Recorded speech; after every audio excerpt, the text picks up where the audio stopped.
Like, how do you celebrate your win, right? Not with a kneel, not in protest, but with a glorious salute, right? And hey yo, what's up you guys? So I'm coming to you another video and we are talking about the Olympics, not woke Olympics. I'll probably save that for another video. We're doing something a little positive. We're talking about Hidilyn Diaz, who won the first gold for the Philippines, and some other positive stuff for the Olympics. So, shall we begin?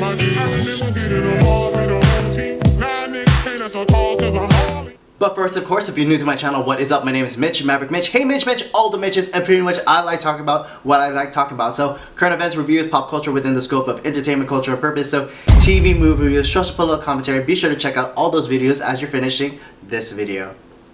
First and foremost, getting into it, I love the Olympics. I think it's a great time to bring all the nations together. I love how people are in their craft, getting to the Olympics every 4 years, you know, just honing their skills and having it. It's the Hunger Games. Of course I'm gonna like the Olympics, right?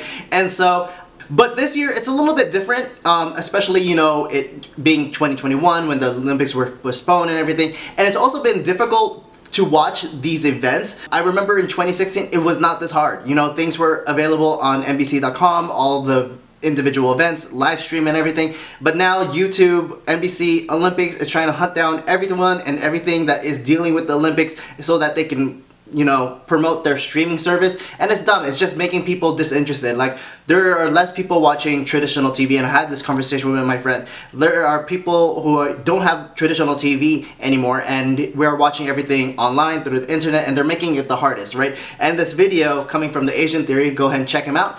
He had to re-upload this because he had like 5-second video of Hidilyn Diaz in her event, and then they had to like tear it down. And so it's just they're just making it the hardest, and that's one thing that you're gonna make the audience disinterested. If information is so readily available to us, if you're making it hard to find information, we're not gonna find it unless we have to, unless it's something about like some whatever thing that we need to find out about. And then yeah, just prefacing this video, I don't think there's anything controversial in this video. We're just doing something, we're just watching it real quick and just having a conversation, so yeah. After a century of trying to do it, imagine being the person that finally gets the gold medal for your country. The Philippines first entered the Olympics in Paris in 1924. The Philippines has come very close before. Funnily enough, the Philippines won their first silver medal, also in Tokyo, back in 1964. This was by Anthony Villanueva in boxing. In 1996, Mansueto Velasco won silver, also in boxing. And in 2016, the Philippines won silver again, which was actually Hidilyn Diaz's first medal. Before this summer, the Philippines had only won 3 silvers and 7 bronze, which comes to 10 total medals, with 5 of those coming from boxing. If you haven't realized, Filipinos are really good at boxing.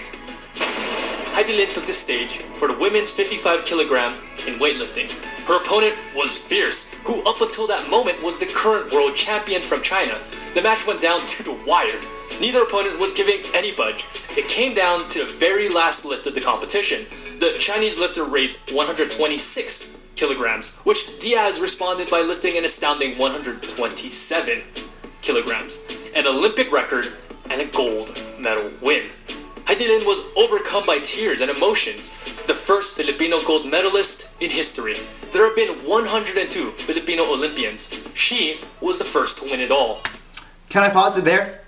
So one thing that I wanted to do this video, and I wanted to do like videos of it and everything, but you know, like YouTube is gonna tear it down. So when we talk about like woke Olympics and people who want to kneel for the anthem, when I saw her like raise a salute for the flag, I think that was such a powerful moment, not just for her but for like the Philippines too. But I mean, the fact that she, like, how do you celebrate your win, right? Not with a kneel, not in protest, but with a glorious salute, right? And so it is so great. Obviously, like, I had to dig into her. Like, that wasn't just any salute, right? That was a real legit military salute, and lo and behold, she is in the Philippine Air Force. So great. And so, you know, I think again, when it comes to like woke Olympics and everything that's going on, I think it's great that we have people celebrating not only the win for themselves, and then obviously she's also religious too. Great, awesome on that too. But I mean, doing it in a proud, glorious moment, in a salute, like being proud to represent your country instead of being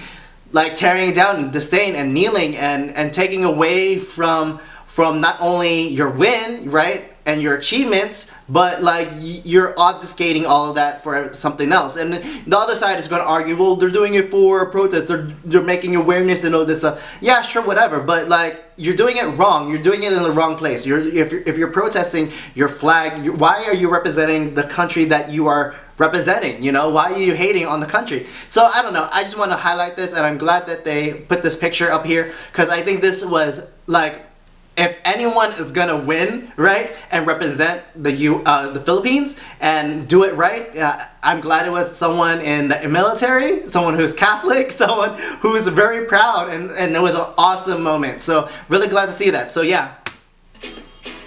It's been an exciting Olympics with so many iconic... Oh, also, yeah, this is great too. Like, Lee Kiefer, who won for fencing for the U.S. She's half Panay, you know? That was a really great moment. Like, obviously, when she took out her mask, when she knew she won it, like, I love her face of, like it was like the oh my god, like, and crying at the same time. She couldn't believe it, but she knew what's happening, and it was, like, such emotional. Love that too.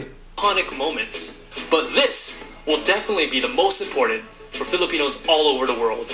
Now, the road to gold is never easy, but for Hidilyn Diaz, it was especially difficult. Diaz didn't come from a wealthy family. Her father was a tricycle driver and a farmer. As a child, she never had the proper equipment, lifting concrete weights held together with plastic PVC pipes. In 2016, she famously earned her first silver medal at the Rio Olympics. With that win, she also became the first female in Filipino history to win a medal. She came home a hero, getting media attention all over the nation, even getting a TV show to make an episode about her life. Now, you would think with an athlete this special, the Philippines would take special care of her. Nope. After she was used for all the fanfare, media attention, and sound bites, the Filipino government dropped her like a hot lumpia straight out of the frying pan. She insisted that the government didn't do enough to support its Olympians and aspiring athletes. In 2019, she had to beg her supporters on Instagram for financial support, stating it's been extremely difficult and wondering if it's okay to go to private companies for funding. The Philippine Sports Commission later responded saying she was getting money, but I guess apparently still not enough? She went to train in Malaysia in February of 2020, but as COVID hit, it left her to deal with gym closures and no access to proper equipment, meaning she literally had to train with homemade equipment made out of water bottles at a gazebo in someone's backyard in the middle of nowhere. But despite all odds, she did it. She won. She can go home a champion, which is inspiring not only to Filipinos but to Filipino women especially, showing that a woman too can be strong and fearless. So, I'll just let it continue. Following her win, she said, I sacrificed a lot. I wasn't able to be with my mother and father for how many months and years, and then of course, training was excruciating. But God had a plan. Hey, that's it for my video. Remember to hit subscribe and support my... Alright, so final thoughts, wrapping it up, you know, and sorry for that quick abrupt pause. I thought the video was going to be longer, but you know, that's cool, whatever. And you know, two thoughts that kind of like that come up to my mind, right? And so one was saying that God has a plan, and I love that, you know, that she has such faith in her faith, right? And so I think that's a very powerful moment for that. And then secondly, the fact that she had to train so much for it, like throughout the many years, as well as during COVID, and not getting the money from the government and doing it kind of on her own and finding a way to get there. And I love that because it shows that she has merit, she has grit, she has the ability to overcome her obstacles and achieve something, right? And she's not a victim of her circumstance, you know? Like how much better is that story, right? You know, how much better is that knowing that despite all those odds, she had to do what she did, do what she had to do to get her gold, right? You can say it's adverse, you can say that it was her determination and all that stuff, and that's great, but in the end, you know, you need that, right? You need that motivation, you need that drive from yourself, and I love that, right? Also, real quick, there was, if I can find the post, I'll post it up, but like there was someone, I'm pretty sure from Rappler or something, some like left-wing BuzzFeed, like, you know, like they were saying like Hidilyn won despite all the misogyny that is the Philippines and everything, and then I'm like, and when I saw that, I had to comment, like, why bring that up? You know, like, why bring up the history of the Philippines in that negative light? Why just celebrate the win, you know? And you could have just done that, right? And it was so stupid, right? And then final thoughts, again, going into this like win for Hidilyn Diaz. I think it just goes to show, like, you know, put your work into it. Like, don't focus on the woke stuff, right? Don't focus on the external stuff. Focus on yourself. I think that's what really matters, right? And I think that's what the audience wants to see, right?